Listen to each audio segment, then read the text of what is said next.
good, everybody? It's your boy, O'Shea Duke Jackson, back at it again with another episode of The Celebrity Junk. Guys, this one hurts a whole lot.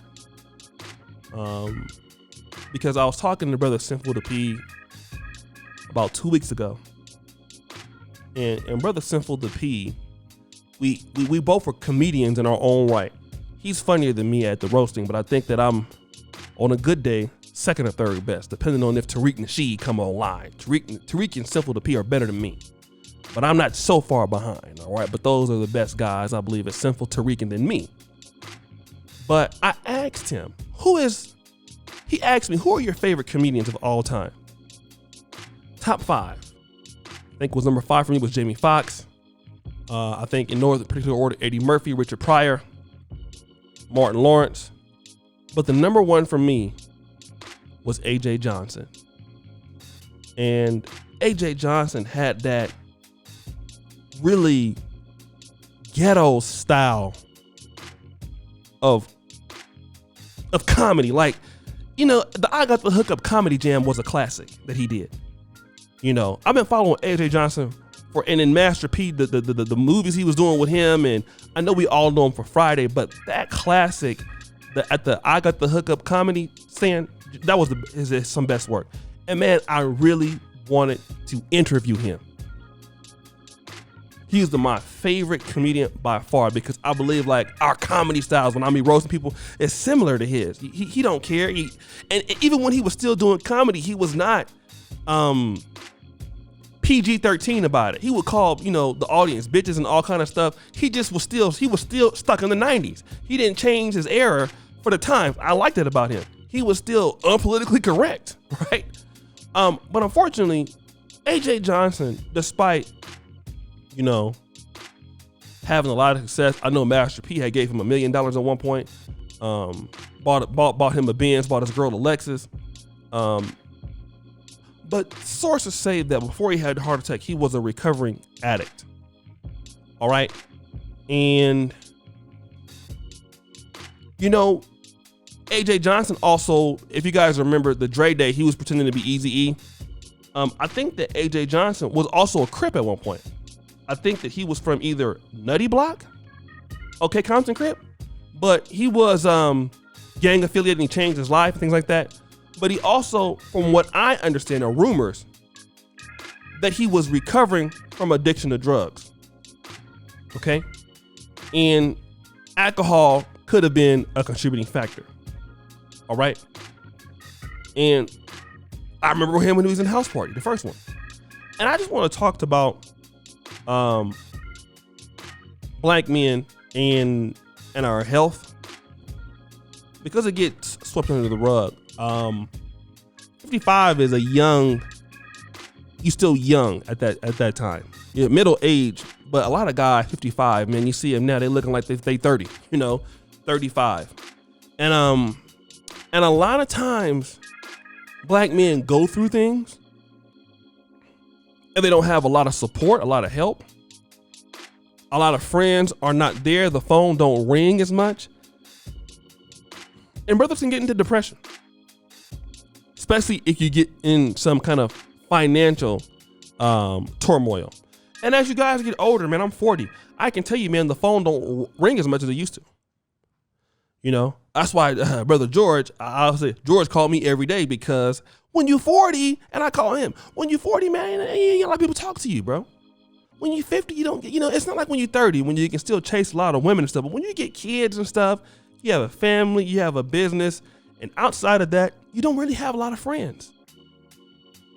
And if things are not going right and you're suffering from coronavirus and things like that, it's so easy to get caught up in drugs.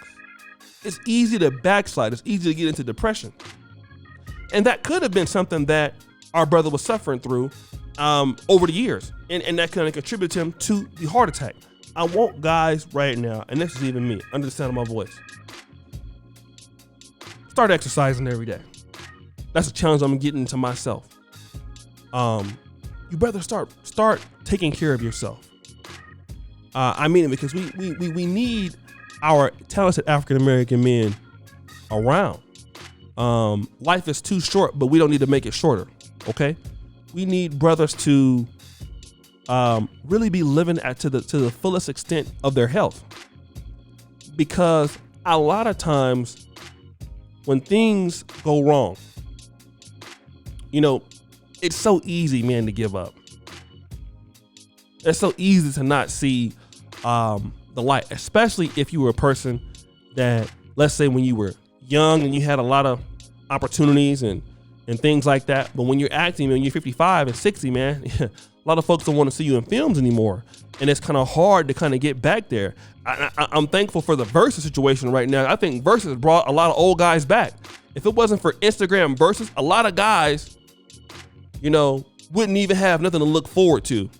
And the thing that we need to have as black men, we need to have something to look forward to doing.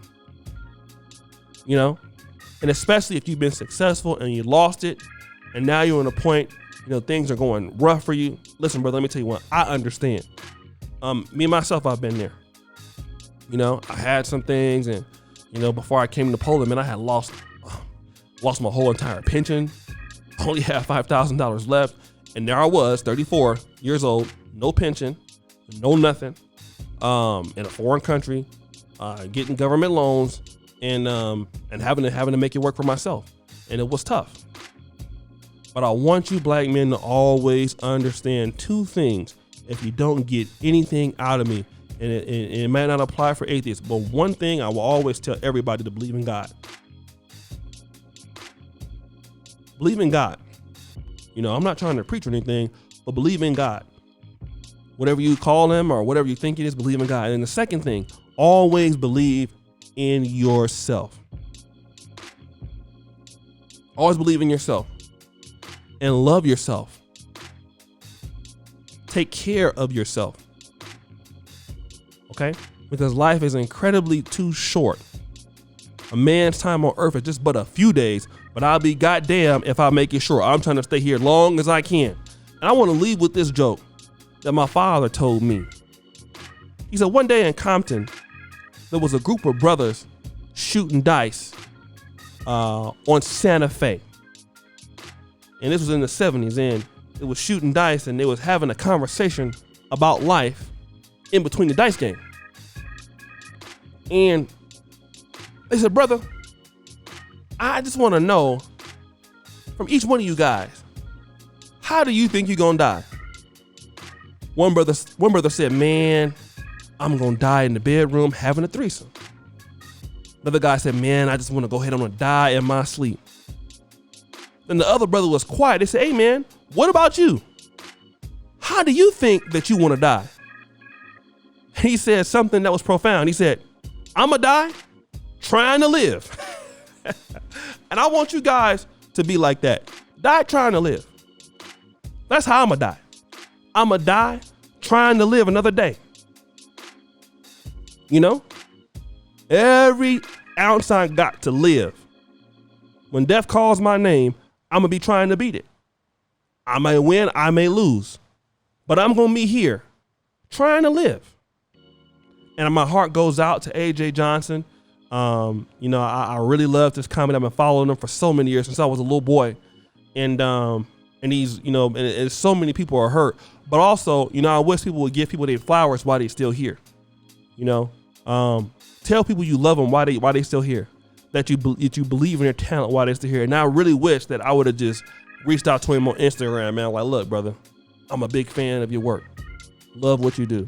And now I'm like, damn, never thought about it, man, until it's too late.